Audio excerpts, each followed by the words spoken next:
Yeah.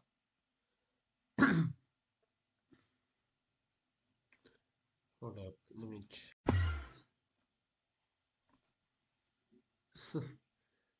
hold on, guys. Yeah, I'm live. Okay, so MatPat's final theory. Yippee, I guess.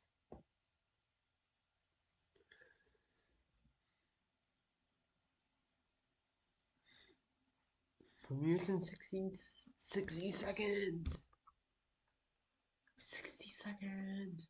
What?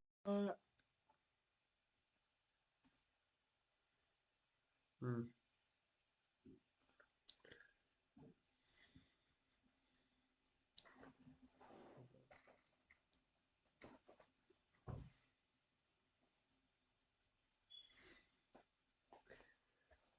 Yeah.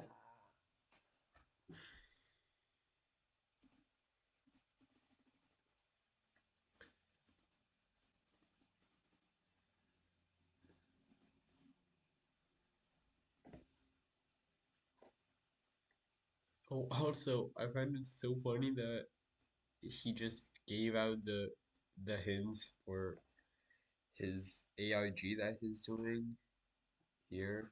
Find MatPat.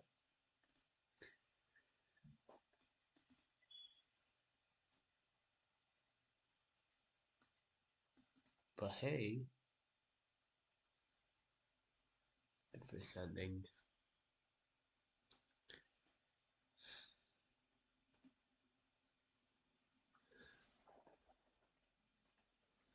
we'll begin shortly. Hey, is my my mic? Yeah, yeah.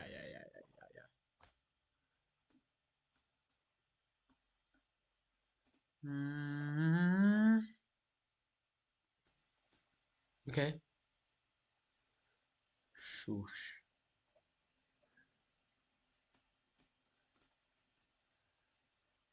Just do that.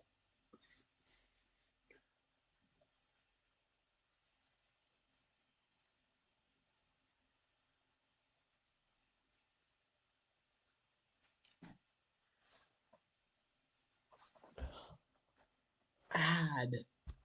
No way.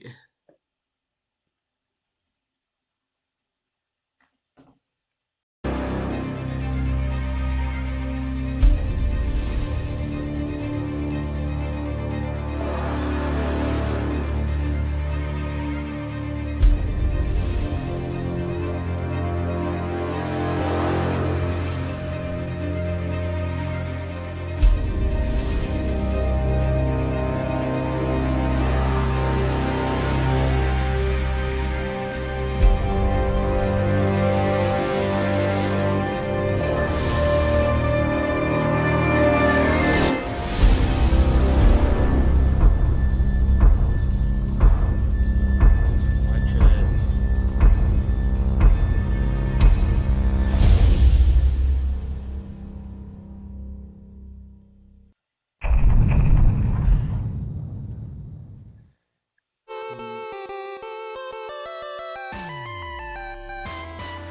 Oh, it's just low quality for the sake of low quality.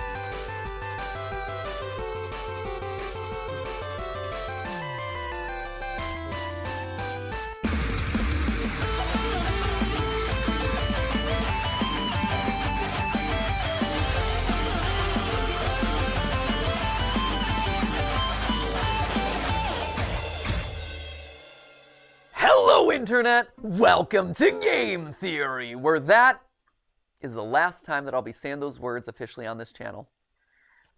Loyal theorists, how do you say goodbye? 13 years ago, I made you this promise. Do you want to know more about the games you love without having to put in any work of your own? Well, now you can play and learn. That's right, Weboverse. We have created Game Theory, gaming's tangential learning experience. Well, Weboverse, here we are today, 3,000 videos of tangential learning later. 1,000 How do you sum all that up? videos. I already got super weepy in the last one of these things, so probably shouldn't do that again. It'd be redundant and probably not great for the tech equipment. We've also spent the last 10 weeks together knowing that this day was gonna come, right? So I really feel like I've gotten my farewell tour. I've buried hatchets, I've rekindled friendships, I made sweeping videos about the state of online entertainment, fired some tanks. That was legitimately very cool. I honored my heritage. I made Disney mad at me one final time, which, you know, felt appropriate. Got some new dripping, and just in general, ran my way through all the things that were left in my content creator bucket list. So again, I ask, how do you say goodbye? First, it's probably most important to remind you that it's not officially goodbye, right? It's not like I'm dying or anything. It's more of a see you later. I'm still gonna be doing plenty of stuff. Like, I'm already booked to do the fashion show on Style Theory later this year. I'm still gonna be here on the couch for GT Live. In a couple weeks, I'm gonna be giving a speech over at PAX. I was recently in a kill count. Heck, I'm already slated to do the Jacksepticeye podcast, the Ludwig podcast. There's a collaboration I'm doing with Shea Frillis Productions. There's the FNAF musical over on Random Encounters. Like, I will be doing a lot, and you will probably be sick of me doing all these things on everyone else's channels. But if you do want to stay in touch with me, there are actually two ways that you could do it. Normally I'd say something like, oh, you can follow me on Twitter, but we all know that there's like a grand total of 0 people who want to be over on that platform. So instead, I decided to make you this. A mysterious website named where'smatpat.com. This is going to be a place that I update every once in a while when I have news about some new project that's coming up, or, you know, a mystery that you're going to have to solve by digging through the source code. Yes, it's a ripoff of scottgames.com. No, I don't feel bad about that because he stole enough of my ideas over the years. He kind of owes me one. Editor should drop on some deal with it sunglasses in this moment. Yeah, that's a good one. Once you're there, make sure you sign up via email. Don't worry, I'm not going to be spamming you with updates or anything. It'll be more like a MatPat newsletter, or maybe a Christmas card that you get every once in a while with a funny update, or maybe we could chat about a favorite movie or something. I'll send over the occasional video that I'm just inspired to make. Who knows? Basically, this is just meant to be a way to let you all know what I'm up to directly in a way that isn't going to be subject to filtering algorithms, you know? And to kick things off this week, I'll be selecting 100 random emails that sign up to get personalized letters. And from that point forward, once or twice a week, I'll continue pulling a handful of emails to send personal notes to. It'll be a fun way to stay in touch. Long story short, make sure you bookmark it since you never know what might happen over there. But, all right, enough stalling. Back to the question at hand. How do you say goodbye? Well, I think you honestly have to end it all where it began. This title, A Game Theory about game theory. Did you know that game theory isn't just a nerdy YouTube show? It's also a nerdy economics concept. If that's news to you, I honestly can't blame you. At this point, we've created enough confusion online that apparently we've merited our own disambiguation tag on Wikipedia for game theory searches. In all seriousness, for the first 5 years of the show, I received so many tweets from people who were mid-year in their economics courses, screenshotting their textbooks, freaking out when they got to the episode on game. It's not an episode, it's a chapter. When they got to the chapter on game theory, being like, oh my gosh, dude, did you know that you were in this thing? And yeah, definitely did. The pun, believe it or not, was intentional. In fact, Steph and I knew from the very beginning that it was likely that the final episode of Game Theory was going to be about game theory. Why? Game theory. Because game theory, it's everywhere. You can't escape it. If you've ever seen the movie Love Actually, there's actually this opening monologue in it that goes a little something like this. We live in a world of hatred and greed, but I don't see that. Seems to me that love is everywhere. If you look for it, you'll find that love actually is all around. Now you just got to replace the word love with game theory, and you basically got it. We live in a world of hatred and greed, but I don't see that. Seems to me that game theory is everywhere. If you look for it, you'll find that game theory actually is all around. Who would have suspected that English acting megastar and recent Oompa Loompa Hugh Grant would be making a guest appearance in my final episode? Truly, we have spared no expense for this one. And not only is game theory just everywhere, it also holds the secret to winning everything forever. Yeah, I know, right? That is a huge claim to make. Clearly, I was saving all my biggest secrets for the grand finale, so you know what? let's not beat around the bush anymore, my friends. Let's make you masters of the universe and reveal how, whether you like it or not, you all are theorists for life. Come on. Oh, this way. Okay. Yeah, we're moving off the couch this time. That's how you know it's a big deal. Let's go. At its core, game theory is the science of strategy. So we gamers, we understand strategy, but what exactly is game theory specifically? Well, to understand that, you have to go back to the original game theorist, not me, this guy right here. He might not have himself the red leather jackets or the cool diamond play buttons, but I'll tell you what he does have, a crater on the moon named after himself, so I'll let you decide who has the bigger flex there. This guy right here, he is mathematician John von Neumann, and he was everywhere back in the day. And I do mean everywhere. Like, this guy was a key player in the invention of the digital computer. He helped with the discovery of the structure of DNA, even the creation of key components for Oppenheimer's Manhattan Project. You know, the Christopher Nolan movie where big things go big booms. But perhaps his biggest claim to fame was game theory. The idea that in any situation where there are two or more people, or players in this case, you can model out a game that'll help you find the best outcome. Have you ever played rock, paper, scissors and thrown out rock as the first hand because you know statistically most people choose their first move to be scissors? Or maybe you picked paper because the last 3 moves have been rock and they're obviously going to be throwing rock again. Well, congratulations, that is game theory in action. And he got a Medal of Freedom for that. So it just goes to show, don't let your dreams just be dreams, kids. Sometimes getting an honorary medal is a lot easier than you think. In short, game theory is the study of strategic choice. It's math that tells you what people are going to do and who's going to win the game. Probably the most famous example of a game theory scenario is the prisoner's dilemma, where 2 accomplices have just committed a crime and they're both given the chance to narc on the other one. If they both deny the crime, well, they both get a short prison sentence. If one of them denies the crime and the other rats him out, the narc walks free while his buddy is stuck in prison for a long time. And if they both confess, they both get a medium sentence. We can model the possible outcomes here in a nice, neat, mathy looking square. And while technically the best outcome for both of them would be to trust each other and not confess, they're criminals, and they don't know each other that well. And because they don't trust each other, by the math, both of them narc on each other, and as a result, get a medium amount of prison time. Or if that all's too complicated and hypothetical, over in England, they turn the whole thing into a game show where they say the word balls an uncomfortable amount of times. Welcome to Golden Balls. Golden Balls. Balls of riches, 12 balls. My balls are all golden. 100 golden balls, and they're all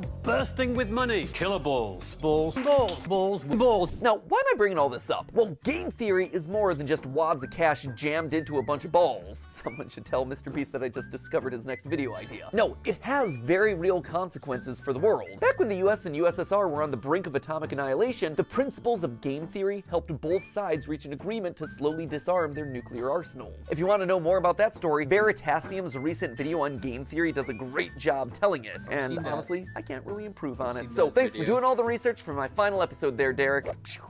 If you want an example that's a bit closer to home, though, here you go. YouTube. It's got it. See, YouTube as a platform is just a bunch of zeros and ones, right? But YouTube as a community, it's a network of people constantly trying to make strategic decisions. Creators are players who are more or less rational people making videos that'll get you to watch and like and comment and subscribe. You, the viewer, you're also a player in this. You're on a strategic mission to win the experience by finding the thing that's most satisfying to watch. And the people who run, or at least have run YouTube in the past, shout out to Todd, Jake, Neil, Ernest, Meg, Ariel, Susan, David, Fede, Vader, Stephanie, and Kim, they're all in a strategic game to keep the creators and viewers happy, while also figuring out the best possible outcome for YouTube as a company by appeasing all the advertisers and shareholders. It is seriously a complex strategic arena, and that's how you get decisions like use bright green text because it's more likely to stand out in a sea of dark gaming thumbnails and more likely to get clicks. Launch shorts as a means to counterattack against TikTok. Do a video on something that's not trending so you can stand out from the pack. Or maybe you lean in so you're suggested against the algorithm. Every video you watch, everything that you click on, it's the product of creators using game theory. Slap a big old game theory colon in front of every title and slam some clickbait green text on every thumbnail. All those hundreds of millions of subscribers to Jimmy and Ryan Trahan and Cocomelon, I like to think that they're all secretly ours. Where's our 200 million subscriber play button there, YouTube? In the end, it's all game theory. Speaking of, and this is just an aside that I learned about earlier this week, apparently there's a Chrome extension that allows you to do exactly what I just described. It, quote unquote, MatPatifies your YouTube feed by putting green text on like every thumbnail. Just saying, we have reached the peak of human achievements. I, for one, really like this one, where it's Link and saying, "Mommy's hungry." That's just traumatic on a whole nother level. Or there was one that I saw circulating online, Ryan Gosling doing a puppy interview, and the title is Birth of a Killer. There was another one that showed up on the subreddit, Afton's Final Death Smash? I gotta say, I am proud of the mark that I will leave on this platform. But so what, right? YouTube is game theory. Sure, that's great. It's interesting, but why does it matter to you, right? Why am I spending so much time talking about all of this in my final episode? Well, because like I said, game theory can help in every strategic interaction that you have. And it's produced a literal strategy guide on the best way to live out your life, tried and tested by all our grandfather theorists. But to truly understand that, we have to go back to where it all began, a glorified PowerPoint presentation. Weboverse, allow me to introduce you to, lights please, the trust game. I love this. We started as glorified PowerPoint slides and we're ending as glorified PowerPoint slides. Here's the TLDR of this one. The trust game was originally just named the Computer Tournament by a guy named Robert Axelrod, clearly not the most creative with his titling conventions. Basically, this was the prisoner's dilemma or the golden balls thing, except here, there was one crucial difference. They're not just playing the game once, they are literally playing it hundreds of times, repeating it over and over again to see what strategies end up winning the most across a longer period. This then gives us a model that's shockingly closer to real life, because here, most of the time, you're not just thinking about what you have to do to win a single game, you have to actually think about the consequences of your actions. The more people think about the future, the more they're willing to cooperate because they don't want to screw themselves over down the road, you know? Again, for details on that experiment, check out Derek Veritasium's video where he talks about all of that, including having an interview with the game's creator. It's a very cool video. I also borrowed his convention for that one, so thanks for the latter and the idea there, Derek. You can also watch Dr. Trevor Bassett's video on the topic, or, you know, the various TED Talks that are all about this experiment. We'll link to all of those down in the description below. But just to jump to the big conclusion here, the best strategy to winning it big boils down to 4 key points. Number 1, be cooperative. Lead with trust. Assuming that the person you're playing with is your enemy right off the bat, it's not going to serve you well. Trust in others, it's going to let you win more frequently in the end. Secondly, don't be a pushover. Sure, it's good to be trusting, that is great, but the second that someone takes advantage of your trust, the winning strategy is to call them out on it and then immediately hold them accountable. Which leads nicely then to point number 3, being forgiving. Don't hold a grudge. Don't be a Mr. Darcy. My good opinion once lost is lost forever. That is a failing indeed. You tell him, girl. You are exactly right. She's speaking some game theory truth right there. Well, sure, it hurts to have your trust broken. Staying open to the chance that other people can change, that they can grow and learn and get better, that is the ideal solution here. The trust game showed that players who held their opponent accountable, but then forgave them, actually won out more often than any other strategy. And lastly, it's important to be honest and open about your strategy. When people can't understand what you're thinking, that's then when mistrust starts to breed. By being honest, it breeds honesty in others. It allows you to build on that trust over time, one step, bit by bit. Across the thousands of rounds of testing, nice strategies that were fair, but also firm, ultimately won out the most. Now, when I read these outcomes, what really struck me first was how they present a really hopeful view of the world. A hopeful view that I don't think a lot of us carry around a lot. I mean, it's easy to assume that everyone out there is out to get you, and it's easier to just close off to people who've wronged us in the past, but math, and game theory specifically, proves that assumption's wrong. And hey, if you don't want to believe the thousands of rounds of computer simulations, there is a very solid real-life example, YouTube. YouTube is a positive-sum game, which means that more than one person can win. And in fact, a lot of times, the more others win, the more you can win too. When I was just starting off, I was so mad and scared when Vsauce 3 released this video, calculating Sonic's speed. I'd been working for a year on the channel at that point, grinding away and seeing a fair amount of growth, but in that moment I saw a spin-off of one of YouTube's top subscribed channels just horning in on my territory of gaming science. It was like they were gonna steamroll me. They were gonna steal my audience away. So I did a video where I tried to stake my claim, and thus Sonic is Slow was born. Hello, Internet. Welcome to Game Theory, applying science to video games since April 18th of 2011. Recently, however, a new gaming scientist has come onto the scene. The good folks over at Vsauce 3 recently took a gander at a game series I covered in episode 5. It's a great video, except for one thing, it's wrong. Listen to my voice in that. Oh, I'm so proud that I finally hit puberty, like 7 years into making these videos. Anyway, you can tell that I'm super salty in this one, right? I'm asserting that I did it first. I'm citing the dates. I am literally trying to one-up Vsauce 3. But then something interesting happened. I got views from Vsauce. I saw that their video and mine were actually helping each other. I was so afraid of me losing a year of hard-earned progress. Wow. But in reality, I wasn't just operating on my own island anymore. By unintentionally cooperating with each other, we had just created our own little micro-trend of gaming science content. There were clearly enough views for all of us. Steph and I, in our years of consulting, kept hammering home this one point, that YouTube is a place where all ships can rise. Leading with trust goes a long way. From inviting someone to collab on your channel, to comparing notes on production because it can help you both. You actually see this kind of cooperative game theory in action with content houses, or projects like the QSMP where creators are helping each other and sharing audiences. On the flip side, there are creators who haven't done a good job of leading with trust, and who've approached YouTube as a zero-sum game, a place where there can only be one winner. And guess what? It didn't work. Back in 2020, a few of the top beauty creators tried to take each other down, encouraging viewers not to watch each other, trying to turn audiences against people that they thought were their competitors. It was for the clout, it was for the views, and it backfired. In fact, it backfired so badly that all of their channels took a massive hit, and the beauty vertical, which was once a main pillar of YouTube's earliest days, never truly recovered. By working together, the platform thrives. Lights? But by thinking that you can only win when other people lose, well, that's when everyone loses. It's kind of sad. Let's move on. But if you don't want to listen to mathematicians or YouTube meta-analyses, just look at me. Game Theory, the show, is a testament to those 4 lessons of game theory, the nerdy economics concept. Every person who's built this channel has led with trust. Ronnie, he put his own show on the back burner so he could dedicate his time to editing Game Theory, trusting that we would be able to succeed more together. He helped the show to truly become what I had always dreamed it would be, and I honestly wish that he could be here to this day so I could thank him so much for that. The same is true for Goomba and Drake and Lee and Ryder and all the other partner shows who joined up with us in lieu of working on their own channels. Steph, she left being a consultant at a real company in the medical field on the belief that by cooperating, we could actually make something really special together. Jason, who is actually right here behind the camera right now, Jason, who you know as the guy that we blame all the time on GT Live.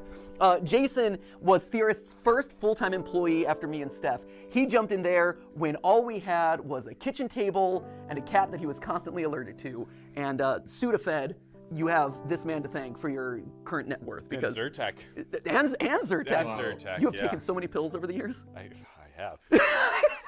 But All medically prescribed, though, I promise. yeah, no, good medical pills, not anything sketchy, for sure. But Jason is the man that we have trusted with the weight of the entire production process across all the channels for years. Like, this man is the unsung hero of everything you've probably ever watched across any of the channels. Without him, without you, none of these videos would get made. Thank you. Now get back there, okay? Enough for you. I gotta thank other people. You know, friendship first, but also working together to create awesome stuff, right? And if you're talking about unsung heroes on this channel, there is one man who also deserves a call out, and his name is Yossi. He is our audio wizard. He is the man who I have trusted with my voice for the better part of 9 years. He has had to suffer through more hours of my voice than anyone else in the world. I am so sorry, Yossi.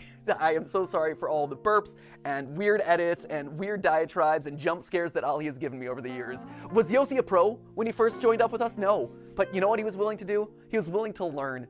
And I've trusted him with my voice for the better part of 9 years. And the same goes for another member of the team who you've never gotten to see, but was actually there before the channel was even monetized, which is kind of crazy to think about. You don't know Dan Levin, but Dan was another one. He was the first who actually saw potential in me and in these channels as a whole, offering to become my manager even though he had never managed a YouTuber before. He just jumped in with 2 feet and said, hey, I've never gotten a brand deal in the past, but think I could do it for you. And he did. And then he got me literally hundreds more. He has his own management company now, and he manages some of the biggest sports creators on all of YouTube. I can say with complete confidence that this company and my career would have looked totally different had it not been for Dan. And his career and his company would have looked totally different without me. He and I have built businesses parallel to each other, right next to each other, using cooperative game theory for over a decade. He trusts me to make good decisions on YouTube, and I trust him to make good decisions as my manager, and we both benefit in the long run. But perhaps the most important person in all of these trusting relationships is you. You guys, right here, I wear you on my wrist these days. You loyal theorists have been the best example of game theory in the history of the show Game Theory. Every time you click on one of these videos, you are leading with trust. You are saying, you know what, I'm gonna give this one a chance, especially on those episodes that are covering topics that you've never even heard of. And on my end, I've always tried my best to fulfill on that promise and make sure that your trust pays off by delivering a great, well-researched, fun, a lot of times stupid video. And yeah, there have been plenty of times where I've missed the mark, where you weren't happy about a topic, or where I said something wrong, or my research was bad, or whatever, and I needed to learn about that. And so you, acting exactly as you should, according to that trust game, you called me out in those moments. You showed me that I had made a mistake. But more importantly, you were willing to forgive. You gave me a chance to learn and grow as a creator and as a person. And look at this. We all won. Look at this thing that we managed to build together. Don't tell anyone else. I mean, there's 3 of them here in the room, but like the rest of them downstairs. You guys, you've always been the most important member of this team, whether or not you ever realized it. And now, as new hosts step in, they're obviously gonna have to learn a lot, and they're gonna have to earn your trust just like I did over a prolonged period of time. But I hope that you approach them with the same sense of cooperation and goodwill that you did for me all those years ago. So, while I might be leaving as host of this show, Game Theory, it'll never leave. It'll never leave me, and it'll never leave you. We are all Game Theory, which honestly is why I thought it was fitting for you guys to be the one to say this. But hey! That's just a theory. That's just a theory. It's just a theory! Just a theory. That's just a theory. A game theory! Class dismissed. Thanks for the theories, MatPat. But hey, that's just a theory. C'est juste une théorie. Just a theory. Just a theory. Just a theory. Just a theory. Thanks for everything. But hey, that's just a theory. That's just a theory. Just a theory. Just a theory. Theory. Theory. Theory. Theory. Theory. Theory. That's just a theory. That's just a theory. That's just a theory. That's just a theory. That's just a theory. A style theory. A food theory. A film theory. A game theory.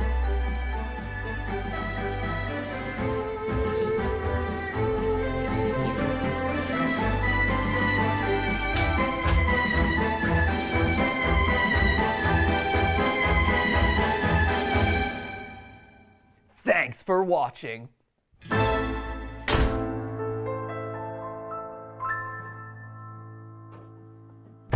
Oh man, where to? I got something I gotta do. Okay. Ready for a road trip?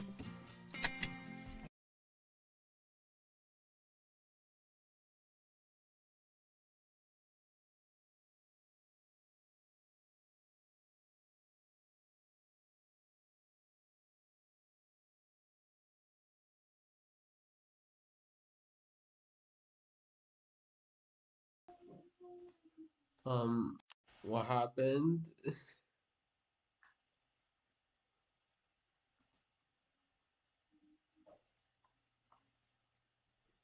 Something happened. You ready? Yeah.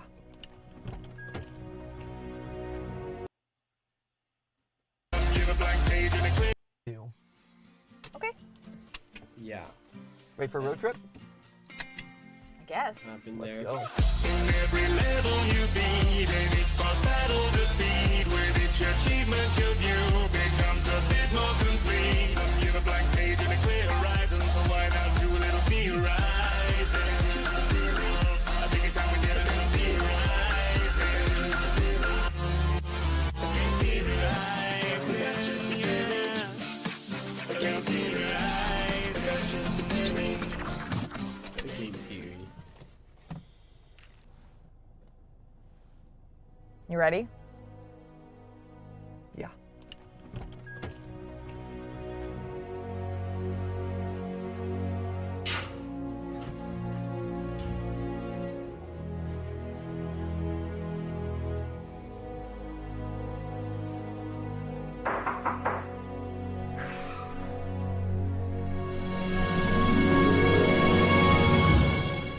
expecting you.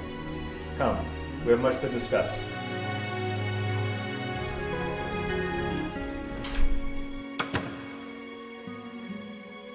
Lord keeper.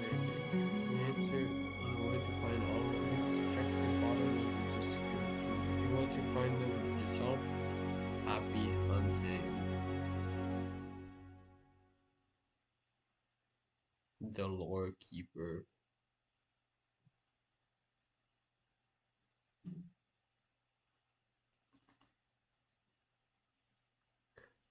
Alright, let's check the description. Because I'm too lazy to.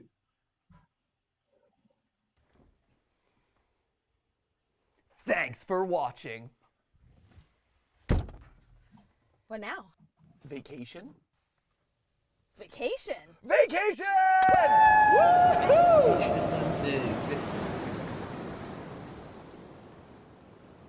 How do you think they're doing back at the office? What's the matter? Can't reach? How did this even happen? This is why we need MatPat's.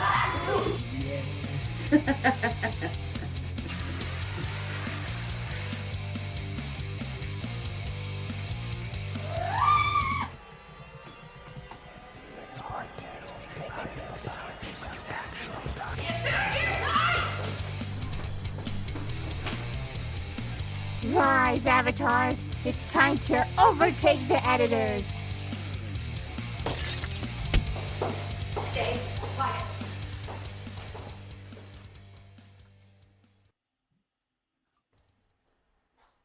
I just got the Wordle.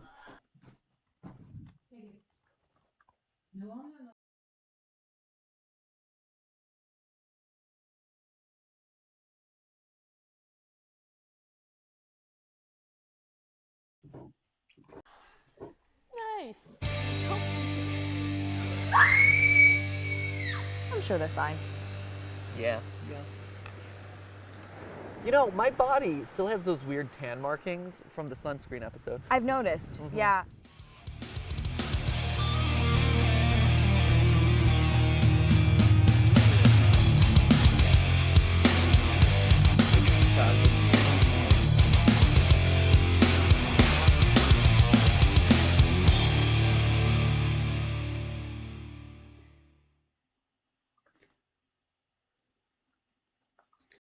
Yep. Well, there it is.